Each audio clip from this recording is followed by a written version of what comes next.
citizens, welcome to a new installment of the POW podcast. I am one of your hosts, Captain Panel, and I am here with my other half, the sinister, the maniacal, the... Well, howdy there. Call me Dr. Shadow. Yeah. Excellent. What are we today, Captain Panel? Well, we're going to be talking about a lesser known show by an indie studio. JK, we're going to be talking about Falcon and the Winter Soldier. In the grand scheme of the Marvel Cinematic Universe, and by the way, this is our first episode, surprisingly, talking about the Marvel Cinematic Universe. True. Yeah. True. Sorry, guys. It looks like we missed the WandaVision one, But don't you worry. We watched it, and we both liked it. So now I loved it. I think it was probably one of the most creative things in the Marvel Cinematic Universe. Bizarre. At the same time, as the very first 3 episodes, I was like, "What the fuck?" But then later on, I was like, "I get the idea," But then, but the very last 3 episodes for me were like fantastic. But overall, I agree with you. Very creative, but at the same time, very nostalgic as well. But still, fantastic show. Yeah, exactly. And but we're going the different route. It's the thing about the Disney Plus shows, I gotta say, is like WandaVision, and especially with the Falcon and Winter Soldier, is that I love the movies in general. They're a very grand time and they're very exciting. But the thing about these movies is they're movies. They're big blockbuster popcorns, and you can't get it. And I'm not saying that these movies don't have depth. Trust me, they do. The Marvel Cinematic Universe is basically like a giant comic book universe with the movies and whatnot. But with these shows, you get a lot more depth, a lot more character development, and you get to see how it plays into the movies, in which I kind of like that concept. We kind of get the best of both worlds with both the movies and the TV shows. What do you think, Dr. Shadow?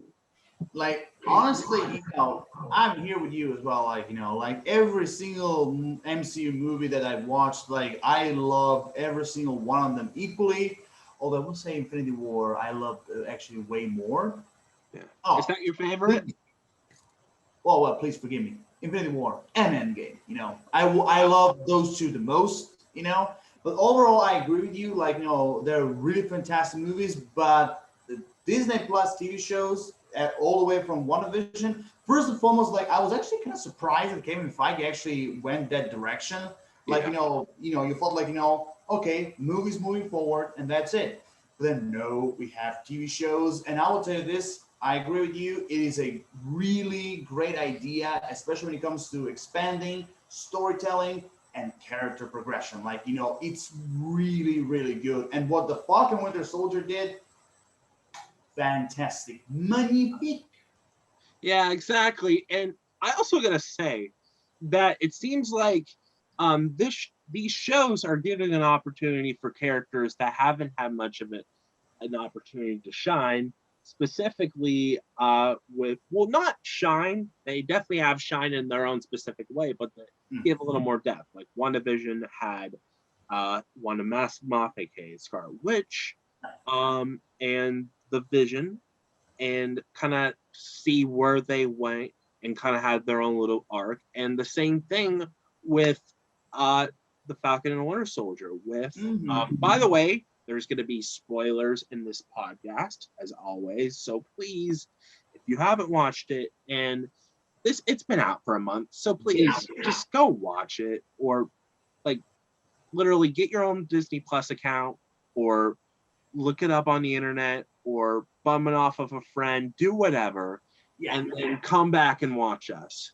because if you just simply don't care, if you want to simply want to spoil yourself, man, it's your funeral, and I really yeah, sorry for you. I mean, but seriously, go watch it. The show definitely deserves it. Oh yeah, Yeah, definitely.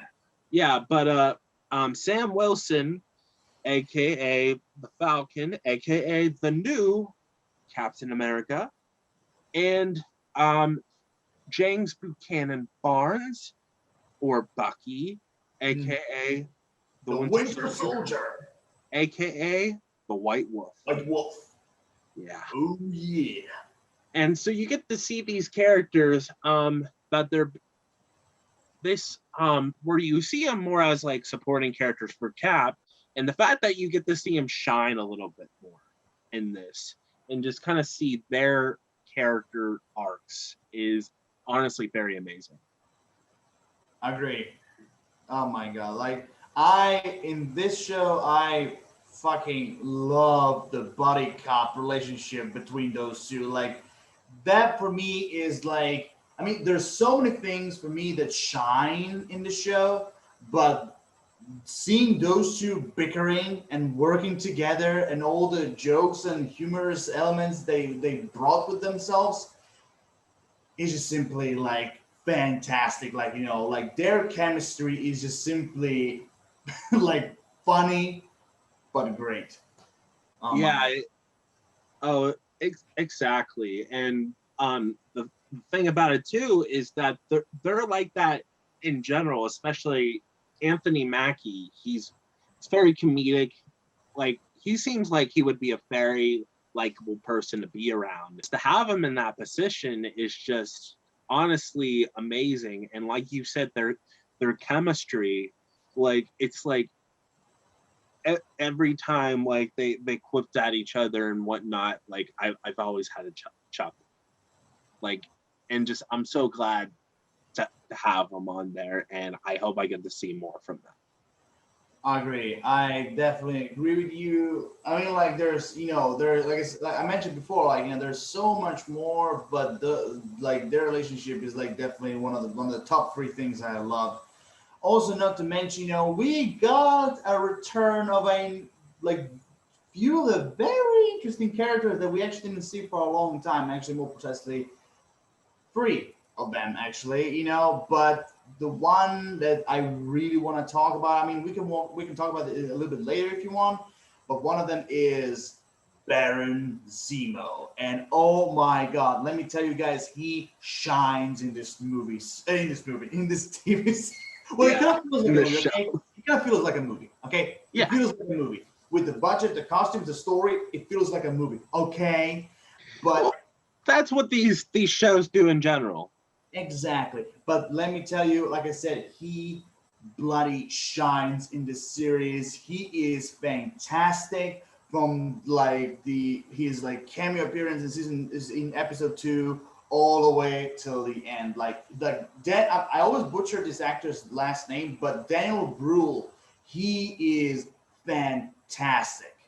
Fantastic, like, and we finally, if I may, we finally saw him in his comic book costume of the one and only Baron Helm Zemo that we all knew and loved, and he was amazing, Oh, amazing. I know. Even I so go ahead. I was just trying to say that even though he wore the mask just one time, but let me tell you that one scene, that moment, like the action packed scene, it was worth it. It was Oh, really worth it. Like the build up to that, and then the execution was just simply fantastic. And oh my god, like, and the way how it ended with him, I'm telling you, man, like we're not done with Zemo. We are not done with him. Like this is just simply the beginning of the Zemo you and I know.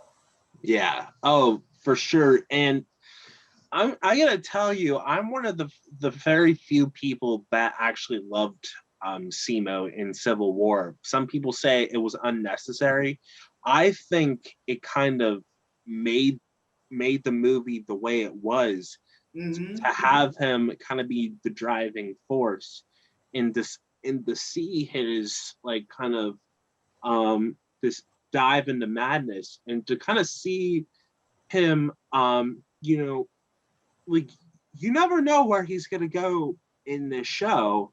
To see him kind of team up with Sam and Bucky, and to have this kind of interesting relationship, to see him kind of, you know, get to see where he comes from, and you know, and it is kind of interesting to see like uh where, like if he was to turn or not.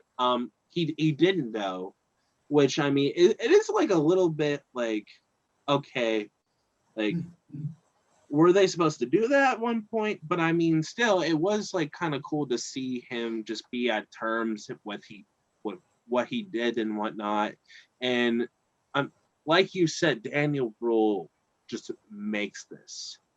And Oh yeah, uh, and oh, by the way, the one thing, the meme. oh,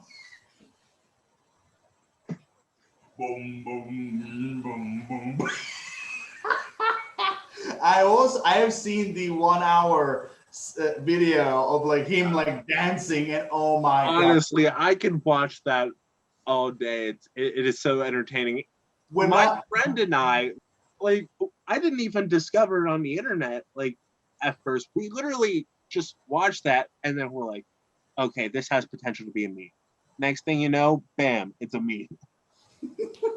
yeah, I mean like literally when I saw him like dancing like that in the disco, like literally I was like, go Zemo, go Zemo, go Zemo. Just so you know. He was literally amazing. I even saw Daniel Bruhl's interview where he was basically talking like he was like that move was simply improvising, like because he said that he's not like he's not a really good dancer. That's what he said, and basically like, he was like going with the flow with the music, and he's like doing a little bit this, a little bit that, doing this, and then basically doing this. Like what? We're gonna keep that scene. We're gonna keep that. Yeah, exactly. It's kind of like the perfect representation of like some of us that like try to be good dancers, but we're not.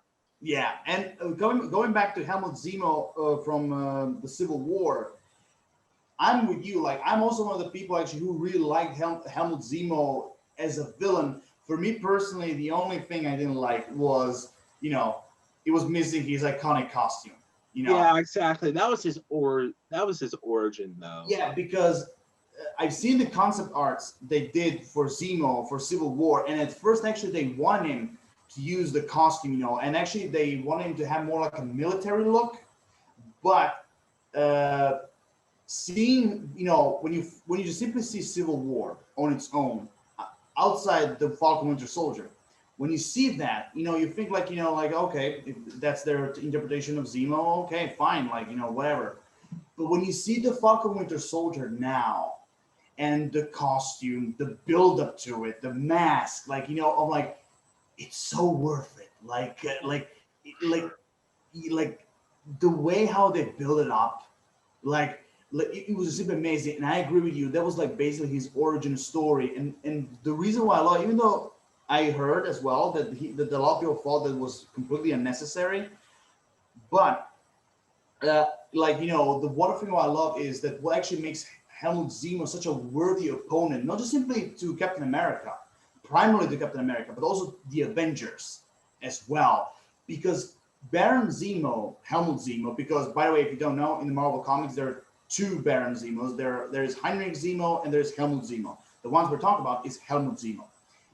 Either way, Baron Zemo the second, not just simply that he's very skilled when it comes to combat, but what makes him unique is his unpredictability, his intelligence, his manipulative side. Like the way how he does the twists, the turns, like this guy. Seriously, in the comic books, this guy, even like in the TV show Earth's Mightiest Heroes, this guy even manipulated Enchantress.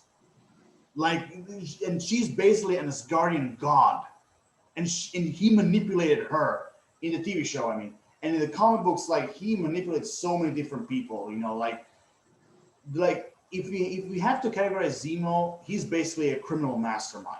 Yeah.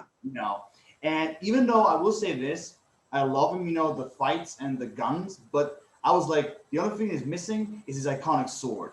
That's the only thing that's missing. But even still, for what they did, it was just simply amazing. And the point I was trying to say is that in Civil War, they showed exactly what I said about Zemo. His intelligence, unpredictability, manipulation, like everything what makes Zemo iconic besides the costume and the combat skills.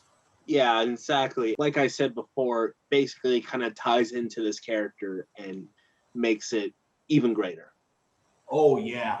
And also I just want to say that scene with Baba Black Sheep singing like with the children, like Yeah. Baba Black Sheep, have you any wool? Yes sir, 3 bags full.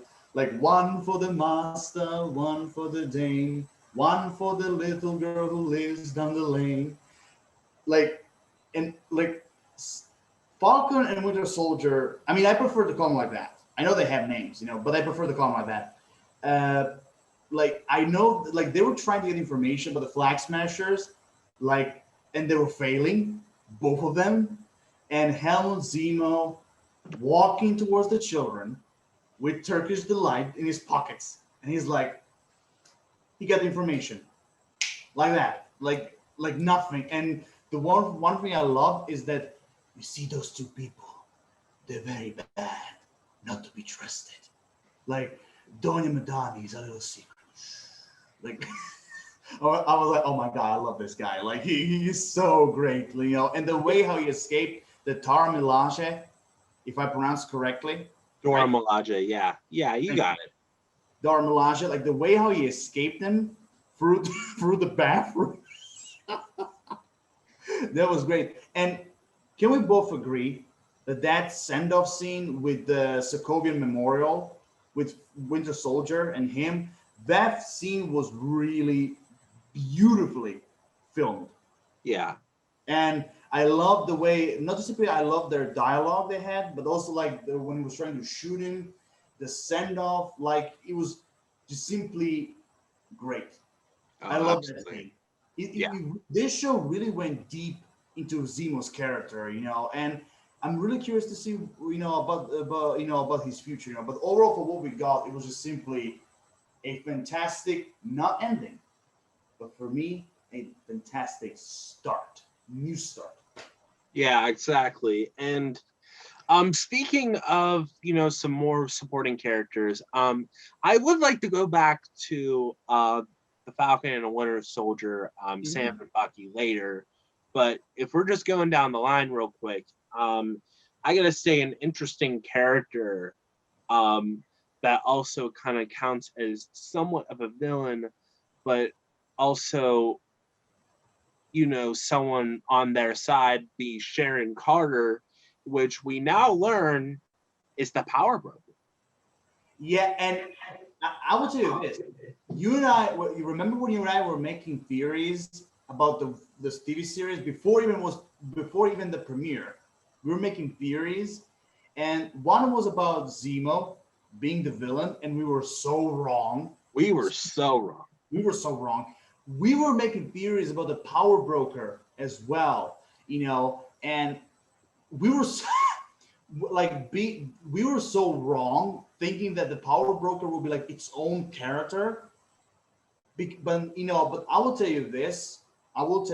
Like Sharon Carter being the power broker, like I don't want to go against the writers and everyone who worked on this series, but I saw that miles away that she's the power broker, because especially with the clues, the connections, and also the come on talking with Batroc the Leaper. I mean, like, how many proofs do you need that she's a power broker? Although there are some very interesting theories about Sharon Carter's, well, how can I put this, secret identity, if you know what I mean. Yeah. Yeah, but I was kind of 50-50 on the whole power broker fit theory, but mostly I did see that there was something going on, because we did see kind of a ruffled you know kind of character development from her when we saw her literally meet up with Sam and Bucky again, she felt like a completely different person in a way. Yeah, I mean, like from the way she was in Civil War, and then like from Falcon Winter Soldier, like she was completely changed. Like she was, if I may say, like she was acting like an asshole. Yeah, She exactly. was acting like an It asshole. was entertaining, but I mean, Yeah, sure. yeah, I'm telling you, just like, and I do feel like there is like something going on there, and I don't know. I don't know. Like we do have theories. We were talking about. You said secret identity. For those who don't know, um, there's a bunch of other Marvel shows coming out. One of the big anticipated ones is Secret Invasion, which, if you haven't read the comics or not know anything about the Skrulls, basically they're a bunch of shape shifting creatures. They were in Captain Marvel.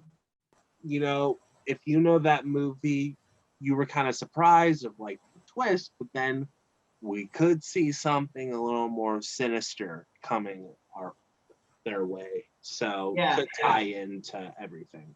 exactly. And I mean, we can say it immediately because we're gonna go deep into the spoilers. But Sharon Carr, being the power broker and all that, But if you connect also with the crate scene of the Falcon Winter Soldier, like the very last episode of the TV series, there was a theory going on that what if Sharon Carter is actually a Skrull,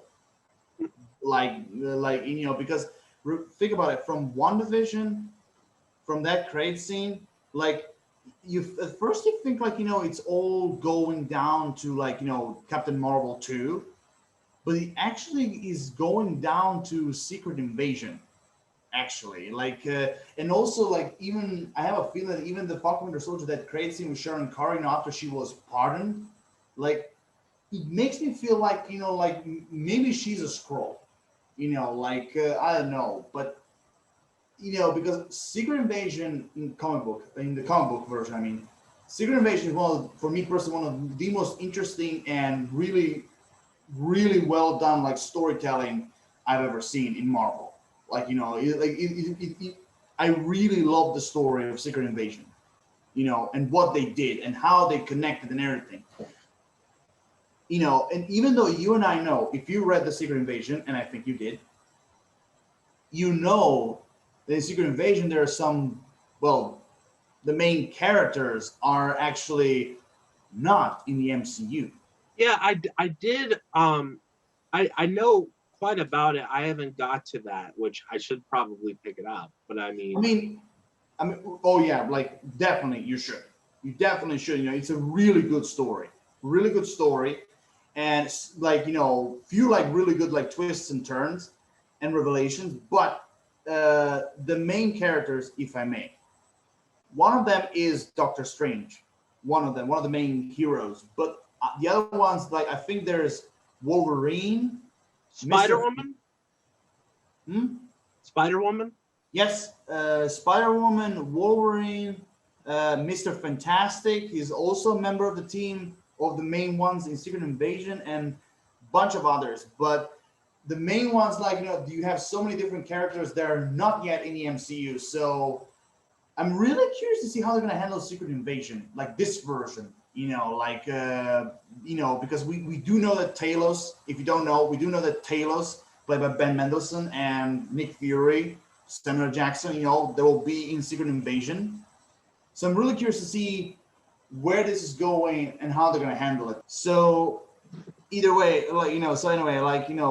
we should see what the future holds. But overall, I also want to mention, besides Sharon Carter, like I said, like you and I agree, it's it's really great to see her, but also, like I just want to mention, that he's like a small minor character, but it's really great, to kind of, be introduced in the MCU, and that is, the Black Super Soldier.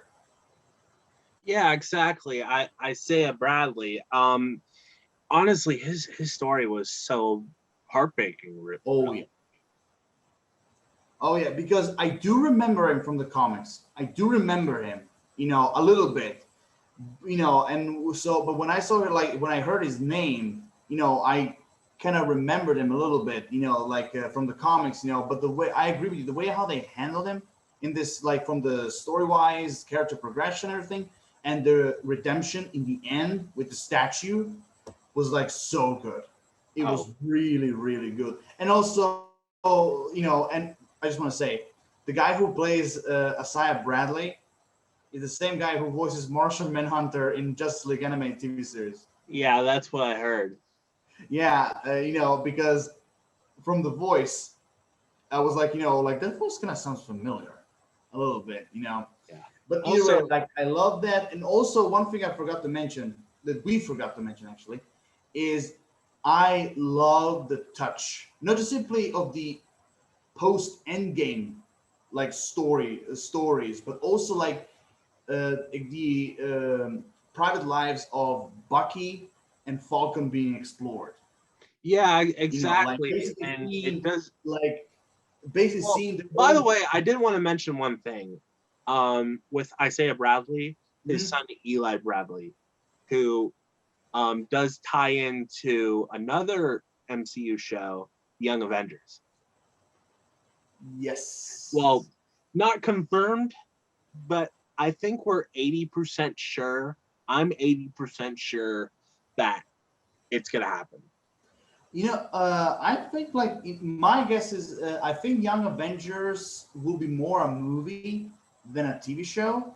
It would be a cool movie, definitely. Oh yeah, for sure, definitely. But I think it will be more introduced as a movie than a TV show. Because if you're gonna spread all those characters for other different TV shows, I feel like you can find a way to connect them and basically put them in a movie. But again, Young Avengers, it's a project that I really want to see in the MCU in the future of MCU. But either way, you and I were going to this character, and but now we're going in. Before we go to the others, we have another comic book character that is connected with the Captain America, and you mentioned him. You start to hate him, and then in the end, you start to love him. Yeah, We have John Walker, aka the one and only U.S. U.S. agent. agent. Yes, and he's, oh my god, like we talk about so many. We could talk about Falcon Winter Soldier and Zemo so much, but U.S. Agent's journey in this show was really good, really really good. The way how they showed the him being the opposite of Captain America was like really good. I like the scene where he kills one of the Flag Smashers is, I'm telling you right now, it's going to be one of the most iconic MCU scenes ever. It's Ever. also very, very dark for the Oh, MCU. yeah. Like, But, I would not expect them to go that dark. And like you said, it is so iconic, especially seeing that shield. Like, and there is a lot of symbolism for this show and talking about the legacy of Captain America. And I definitely want to talk more about that later, but just to see that symbolism, the shield on my shirt mm, right here, it's so iconic. It's basically the equivalent of the US flag in this universe. And to see that with the blood and whatnot, it just has a whole different meaning. oh, yeah, definitely. And let me, like, the main thing is not because that scene was dark, but the main reason why I love that scene was because it was basically the reflection the opposite of when Captain America was chasing a Hydra agent in the first Avenger movie. Like it reminds you of that scene, and basically it shows you what Captain America would what would actually happen to him if he went dark, if he Yeah, went evil. If Dr. Erskine, didn't touch his chest and basically remember like be a good man, you know, and that scene was like I said, it would basically symbolize the opposite. And I don't want to throw that character either way. I also love they introduced Battlestar as well. Like oh and yeah, even though I will tell you this, They could have done more with his costume. They could have done more. But either way, their relationship between him and the U.S. agent was like really, really good, and it kind of shows you that Battlestar was kind of like that balance that kept like basically the U.S. agent, focused, like not going like off the fence. And then once he died, that is where he goes all. Oh yeah. Yeah, and like I said, it is a very love-hate relationship with this character personally, and I feel like Wyatt Russell kind of does a good job, like kind of humanizing this character. There was a lot of hate with this character, and me personally, I've always had conflicted feelings, and I feel like this actor kind of does a great job kind of conveying that, saying, oh look, I look up to this mantle and have like a very human quality, but he doesn't understand what it truly means to be Captain America. Yeah, you gotta have you gotta have skill, you gotta know what you're doing out there, and clearly John Walker knows what he's doing. But Mm-hmm. at the same time, you gotta understand what that shield means, and the fact that he doesn't, and clearly shows not only that he is not fit to be Captain America, but also Sam is. Mm-hmm. Yeah, I agree. I agree. But either way, the one thing is, the U.S. agent in general as a character, like he's basically a character you actually was supposed to be like like a love hate relationship with Yeah, him, because the U.S. agent in the comic books, he started as a villain. He started as a villain called, I think, the Super Patriot. I think he was called, and then later on during his journey, he became the U.S. agent. When he became the U.S. agent, he became like a like an anti-hero type of character, something like that. He was part of the so many different groups, but two of them actually are very famous: Dark Avengers and also the Thunderbolts. Like he was a member of those two groups, and every single time, and well, not all of them every single time, but like some of the times, Captain America will actually have like a rival like relationship between U.S. agent and him, because the one thing I love their relationship in the comics is that it's a basically not just a battle between two people that have the super serum in it. It's not just a battle of strength. What I love about them is the battle between beliefs. Like that's the thing that I love about the relationship between Captain America and U.S. Agent in the comics. They're the rivalry between two different beliefs. What they think is right, what they think is wrong. How you have to act or how you have to be. yeah, It's like I said, like you said before, like when it comes to the character, same thing with those two. Like it was always like a love-hate relationship between those two characters, and they showed exactly the same thing in the show. Even though he was more heroic, even he was present more like heroic, but you can definitely feel there's so many elements from the comics in this character as well. And oh my god, I just have to mention, like, I mean, his Captain America costume was great, oh I know. but the one thing I was waiting for is in the end, the black, red, white costume. I was like, yes. And with the Contessa, which is another character I'm going to talk later. Well, you and I are going to talk later. Yeah, The Contessa called him, maybe we don't need a Captain America now. What we need is a U.S. agent. And when she was like, we meet, and I was like, say it, say the name, say the fucking name. Now, U.S. agent. And I was like, yes, like he's officially called the U.S. agent. And oh my god, like I can't wait to see more of it, because this is definitely a beginning for him as well. yeah, exactly. Um, All right, so let's quickly go down the line of some more characters. okay. So we talked about kind of one of our main adversaries. Well, he wasn't. It's kind of like an obstacle in a way, but the Yeah. main villains are Carly, Carly Well, Morgenthau, and the the Flag Smashers, which honestly, I was kind of split on them as villains. Sometimes they were interesting. The other times I thought they were just, I wouldn't say they were there, but just their motivations. I don't know. I mean, I'll be honest with you. I'll be honest with you. The actual Flag Smasher in the comics was not actually that different. He wasn't Okay. that different because just like in this version, even in the comics, he was basically a terrorist. You Yeah. know, although I will say this because in the comics, his symbol was basically a dark globe of the Earth, dark picture of the Earth on his belt. In this one, I will tell you this: I like this version better, like with the hand and basically this being like Earth. I Yeah. like that logo they have for themselves. But overall, as villains, I agree with you. Like their masks were fine. Okay, their masks they were like okay, but nothing special about it. Like because I'm not trying to be like sarcastic or anything, but anyone can wear a mask. Anyone can wear a mask. Whichever they want. You can wear the mask. Right.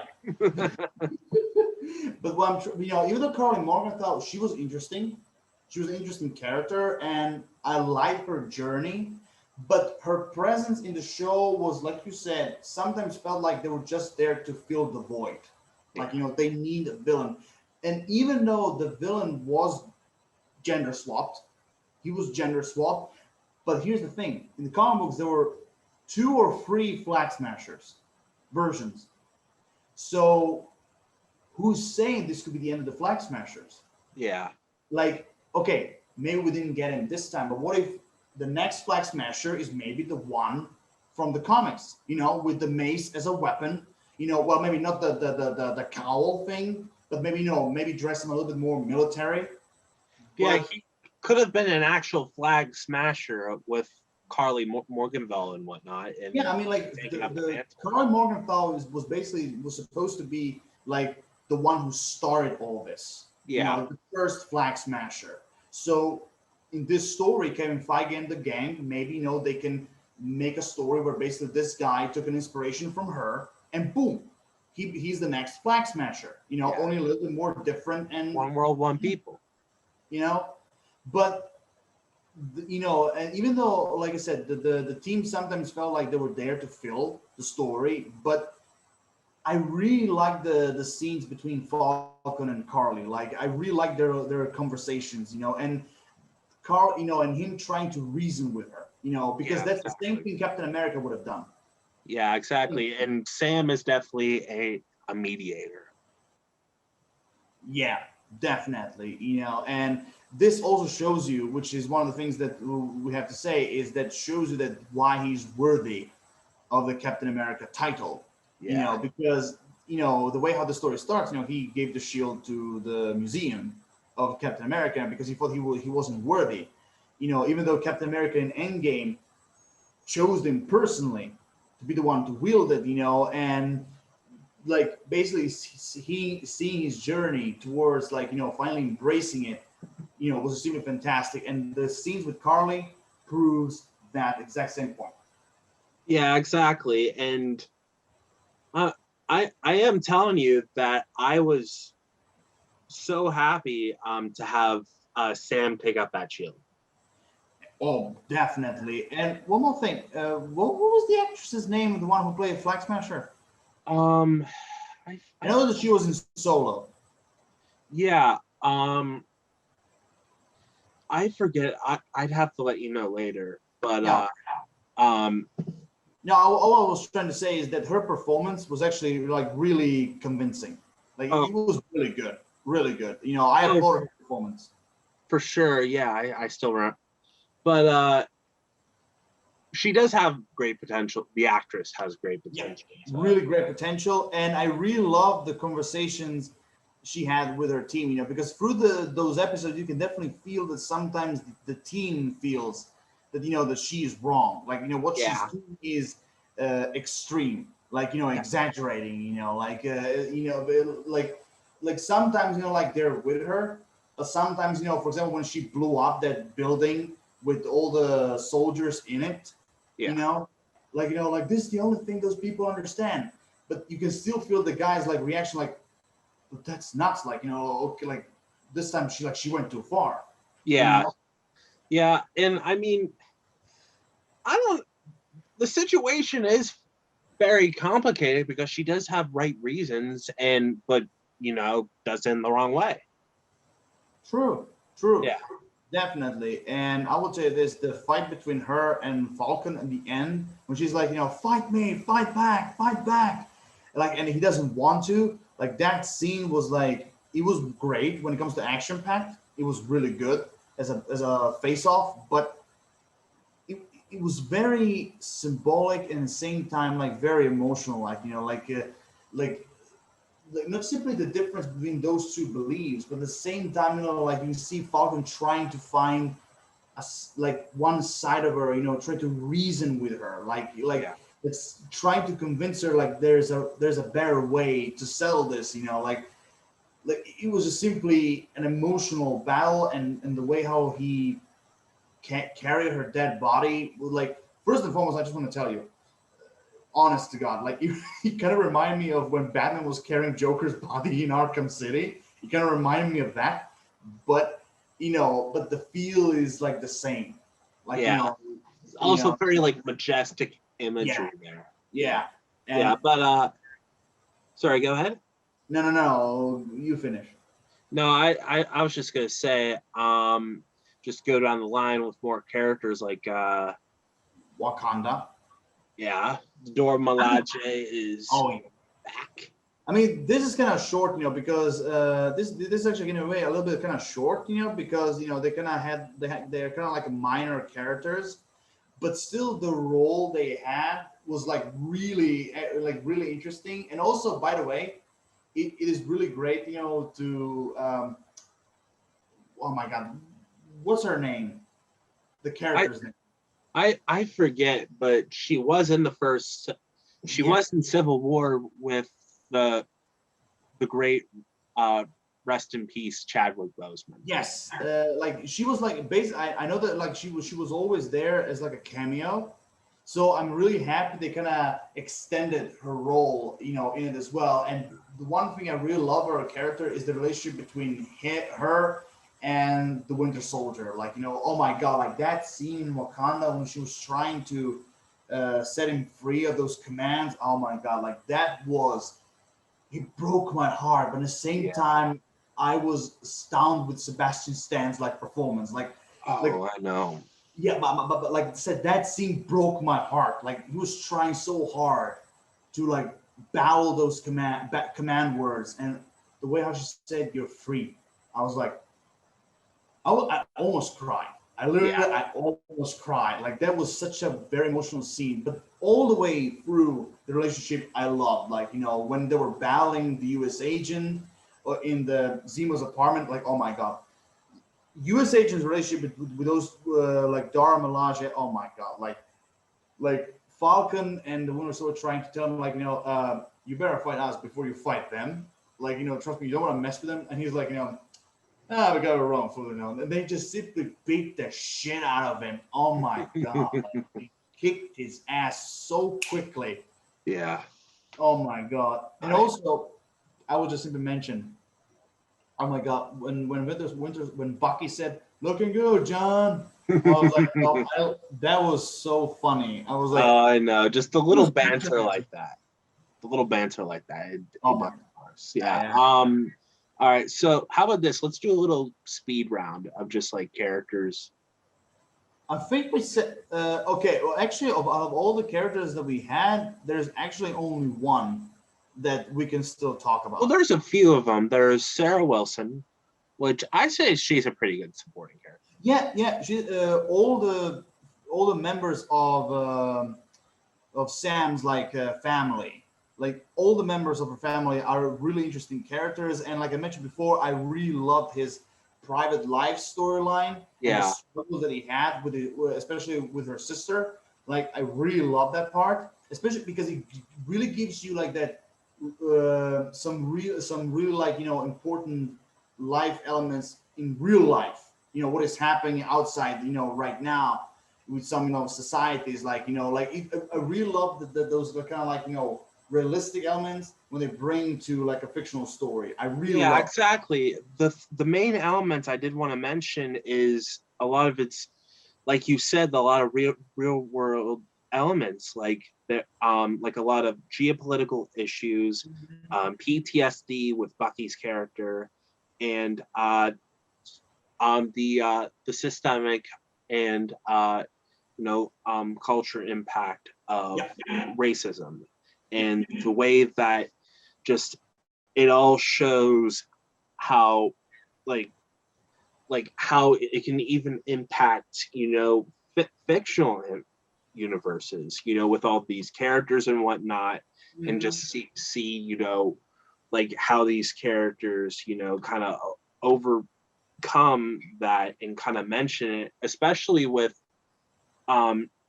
Sam taking up the mantle of Captain America and kind of giving that big Captain America speech at the end, which I absolutely loved. Oh my God, It was kind that of was.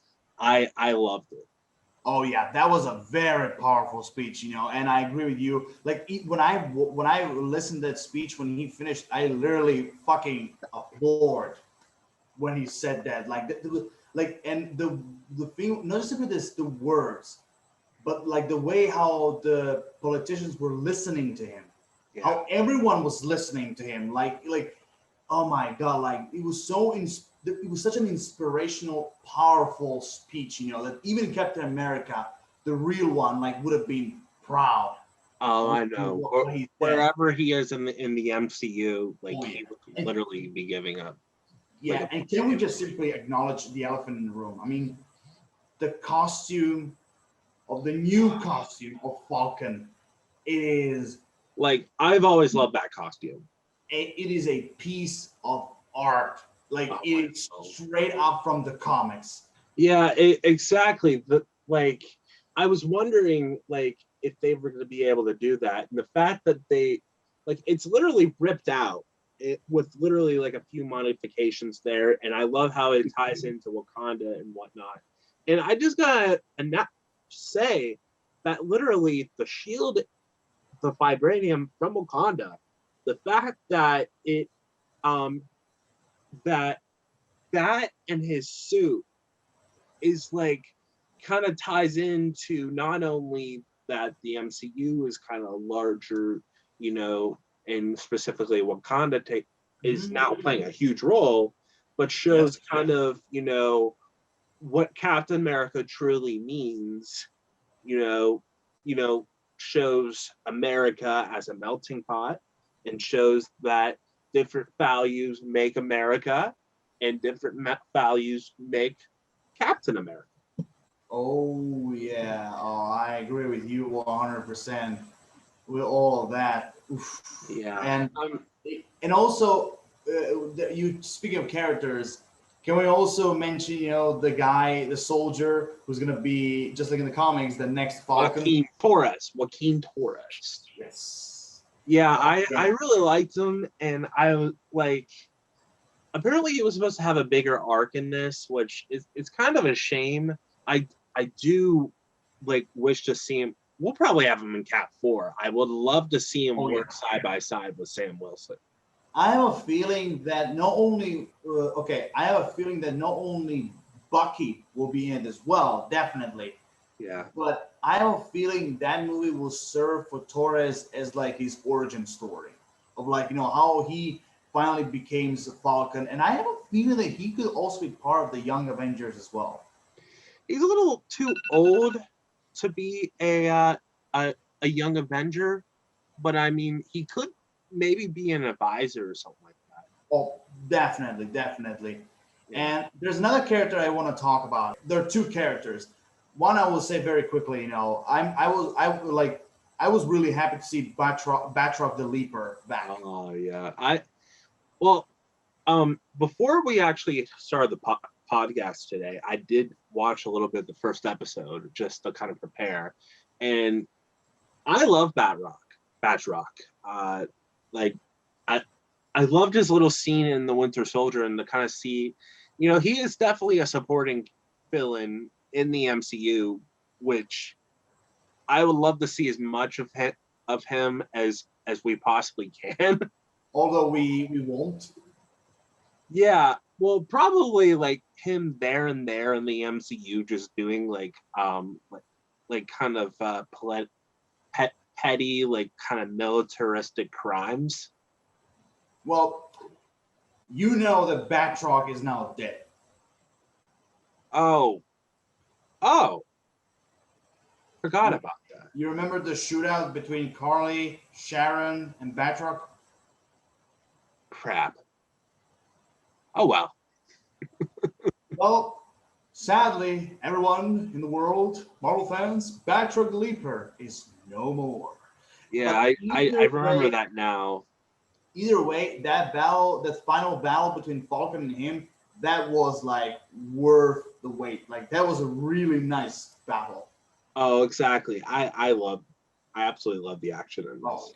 definitely. And just like in the Falcon, and just like in the Winter Soldier movie, the actor playing Batroc the Leaper, like he was like really, really good. Yeah, exactly. Athletic too. Like I love the action to it. It's so great.